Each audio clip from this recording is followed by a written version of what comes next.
कि मोहनजोदाड़ो असल मायने में परमाणु धमाके से खत्म हुई थी। अब यह बात सुनने के बाद आपके मन में क्यूरियोसिटी जगेगी कि यार कैसे पॉसिबल है, उस समय न्यूक्लियर बॉम्ब किसके पास था। अच्छा, और न्यूक्लियर बॉम्ब तो बाद में अब जाकर के अमेरिका वालों ने बनाया सबसे पहले, उसके बाद दुनिया में होड़ मची सेकेंड वर्ल्ड वॉर के टाइम पे। सेकेंड वर्ल्ड वॉर से लगभग 3500 साल पहले अगर किसी के पास न्यूक्लियर बॉम्ब था तो यह तो अपने आप में बड़ी चिंता की बात है। ऐसा क्यों दावा किया जा रहा है? क्योंकि इनके दावे के पीछे एक थ्योरिस्ट हैं जो कि अमेरिका के हैं, उनका कहना है कि जो भी डेड बॉडी मिलती हैं, जो स्केलेटन वहां से प्राप्त हो रहे हैं, 3500 साल पुराने जो स्केलेटन हैं, उनके अंदर रेडियो एक्टिविटी पाई जा रही है।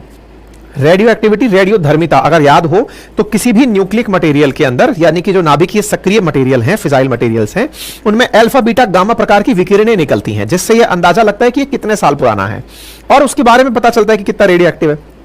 तो बोले उन डेड बॉडी से आज भी रेडियो एक्टिविटी बाहर निकल रही है और प्रमाण यह है कि वो जो रेडियो एक्टिविटी है उसके चलते पशु, कोई भी जानवर उन डेड बॉडीज को कंज्यूम नहीं किया।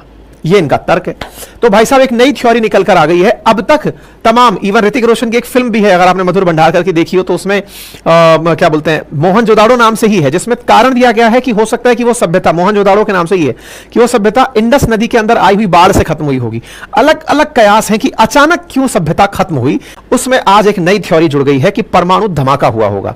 कैसे हुआ होगा नहीं पता, लेकिन रेडियो एक्टिविटी इनके तर्क में एंट्री कर जाती है। खैर जो भी है, इस बहाने हम थोड़ा सा इतिहास रिवाइज कर लेते हैं, कहां पर है, कैसे है, क्या थ्योरीज हैं, सारी बातों की चर्चा कर लेते हैं। ठीक है, वैज्ञानिकों का क्लेम है कि जो स्केलेटन्स यहां से मिल रहे हैं, जो 4000 साल पुराने हैं, उनमें रेडियो एक्टिविटी पाई जा रही है। दैट मींस उस समय किसी ने न्यूक्लियर बम का उपयोग किया होगा। डन। चलिए तो अब हम शुरू करते हैं। कहां है इंडस वैली सिविलाइजेशन, इस बहाने क्विक रिवीजन हो जाएगा। आप लोग भी अपने अपने नोट्स रिवाइज कर लेना। जो कंटेंट मैं यहां दे रहा हूं अपनी पाठशाला.com जो हमारी वेबसाइट है वहां मिल जाएगा, वहां पर पीडीएफ के फॉर्म में आपको प्राप्त भी हो जाएगा।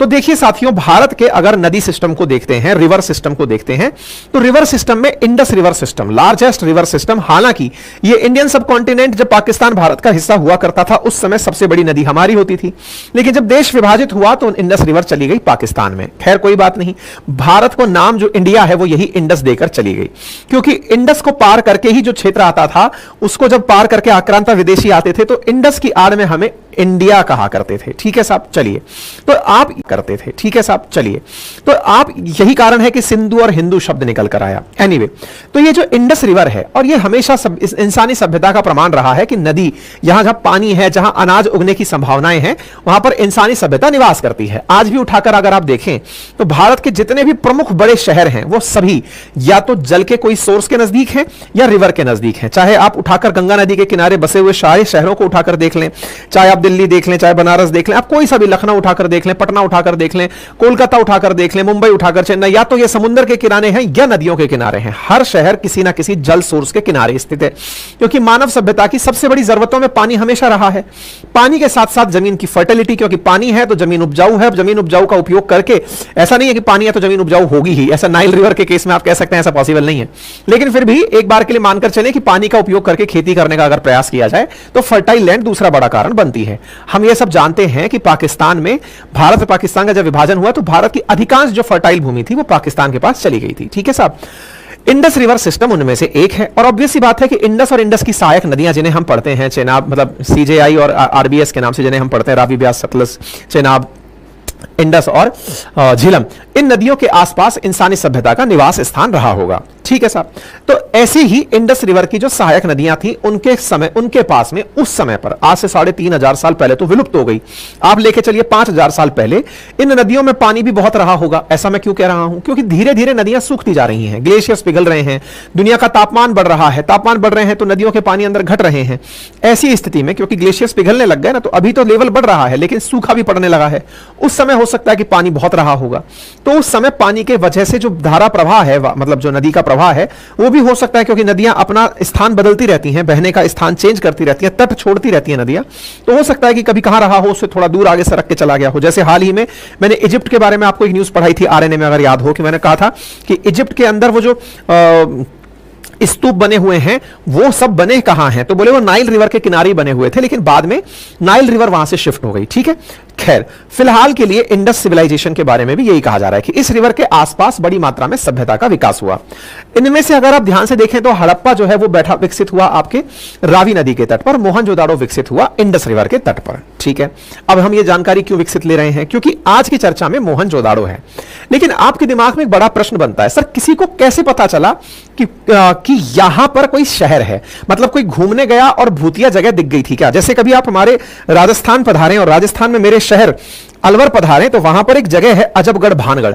आप अजबगढ़ भानगढ़ जाएंगे तो बड़ा ही खंडर सा शहर है, डरावना शहर है। आर्कियोलॉजिकल सर्वे ऑफ इंडिया ने वहां पर पोस्टर लगा रखा है कि ये हॉन्टेड प्लेस है, भयावह शहर है, टूटा हुआ जगह है एकदम। वहां लोग जाते हैं और उसकी हॉन्टेडनेस को फील करने का प्रयास करते हैं। खैर कोई नहीं जी, फिलहाल के लिए हम अपने केस में अगर बात करें तो जब मोहनजोदाड़ो की चर्चा होती है तो दिमाग में प्रश्न बनता है कि क्या यह भी खंडर की तरह से किसी को दिख गया था क्या, या खुदाई करके निकाला गया? और खुदाई करके निकाला गया तो क्यों निकाला गया है, ये दिमाग में क्यूरियोसिटी आने लगती है। तो कहा जाता है कि जब देश में अंग्रेजों का शासन हुआ, अंग्रेज हमारे देश में रहे, 1857 की क्रांति हुई। 1857 की क्रांति के बाद भारत में जो गवर्नर जनरल का शासन हुआ करता था, British east India company governor general के माध्यम से हम पर शासन करती थी। तो गवर्नर जनरल से शासन ब्रिटेन की महारानी ने छीनकर अपने पास ले लिया। यानी 1858 से ही हम लोग डायरेक्ट ब्रिटिश हुकूमत के अंडर में चले गए। पहले हम कंपनी के अंडर में होते थे, फिर उसके बाद हम ब्रिटिश हुकूमत के अंडर में हो गए और वायसराय की जगह देश में आकर बैठ गया गवर्नर जनरल की जगह हमारे देश में आकर बैठ गया वायसराय। ठीक है साहब, चलो यहां तक समझ में आया।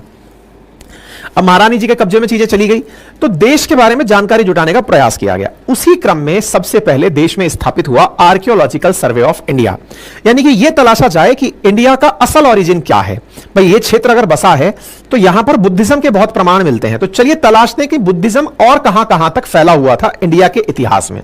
इस काम को सौंपने के लिए ब्रिटिश ईस्ट इंडिया कंपनी ने आर्कियोलॉजिकल सर्वे ऑफ इंडिया की स्थापना की और अलेक्जेंडर कनिंघम को, जो कि ब्रिटिश फौज के अफसर थे, उनको इसका अध्यक्ष बनाकर भेज दिया, डायरेक्टर बनाकर भेज दिया कि साहब आप जाइए और इंडिया का इतिहास खोजिए।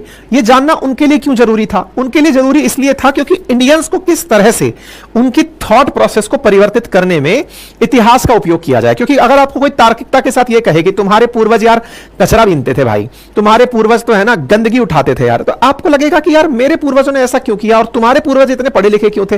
एक मन में हीनता का भाव पैदा करने के लिए उनको पुरानी चीजें याद दिलाई जाएं। तो इन्होंने इंटेंशनली यह चाहने का प्रयास किया कि इनके पूर्वजों पर टिप्पणी करेंगे तो ये अपने आप हमसे सुप्रीमेसी के मामले में डरे हुए फील करेंगे। उसको वो कहते भी थे व्हाइट मैन्स बर्डन, कि हमको तो ईश्वर ने भेजा है आप लोगों को सभ्य करने के लिए, और हम इतिहास खोज खोज कर बताएंगे कि देखो तुम लोग कितने बकवास हुआ करते थे, तुम लोग तो सपेरे थे, तुम लोग तो बस सांप नचाया करते थे। कोई बात नहीं साहब, हम लोगों के बारे में जानने की जिज्ञासा इन लोगों ने विकसित की। चलो कोई बात नहीं, जिज्ञासा में ये लोग खुदाई करने निकले। कनिंघम को भारत के बारे में कोई जानकारी थी नहीं ज्यादा, तो उसको एक व्यक्ति की किताब पढ़ने का मौका मिला जिसका नाम मेसन था। अब ये मेसन कौन था? ये असल में एक ब्रिटिश सिपाही हुआ करता था। 1827 में मेसन, जैसे कुछ कलाकार नहीं होते हैं, जैसे कोई सेना में है, कोई पुलिस में है, कोई टीचर है, कोई कुछ भी है, उनको कुछ लिखने का, कुछ घूमने का, सोलो ट्रैवल करने का शौक होता है। तो ऐसे मेसन को घूमने का शौक था, तो वो देश भर की चीजों को उठता हुआ, लिखता हुआ, सिक्के बीनता हुआ घूमता था। सिक्के बीनने में उसको इतना इंटरेस्ट था इंडिया के क्षेत्र में कि उसने सरकारी नौकरी छोड़ दी। पंजाब में कई ऐसी जगह पर वो गया जहां से उसे ऐसे विचित्र प्रकार के सिक्के मिले, कुछ ऐसी चीजें मिली जिनको लेकर वो अपनी किताब में लिखता चला गया। देखिए, आप और हम किताब पढ़ने की आदत नहीं जा रखते, लेकिन अंग्रेजों के बारे में एक विशेषता जो आपको सीखनी चाहिए, मतलब मैं खुद भी सेल्फ मोटिवेट होने का कई बार प्रयास करता हूं इस चीज से। आप और हमारी जिंदगी में तो केवल जरूरत भर की किताबें पढ़ लें तो ही हमारा जीवन सफल बनता है। ये लोग इंटरेस्ट के भी हैं, किताबें लिखते भी हैं। मतलब जो भी व्यक्ति है वो ये नहीं सोचता कि मैं आईएएस बनूंगा तो ही किताब लिखूंगा, या मैं राजनेता बनूंगा, या आरबीआई का गवर्नर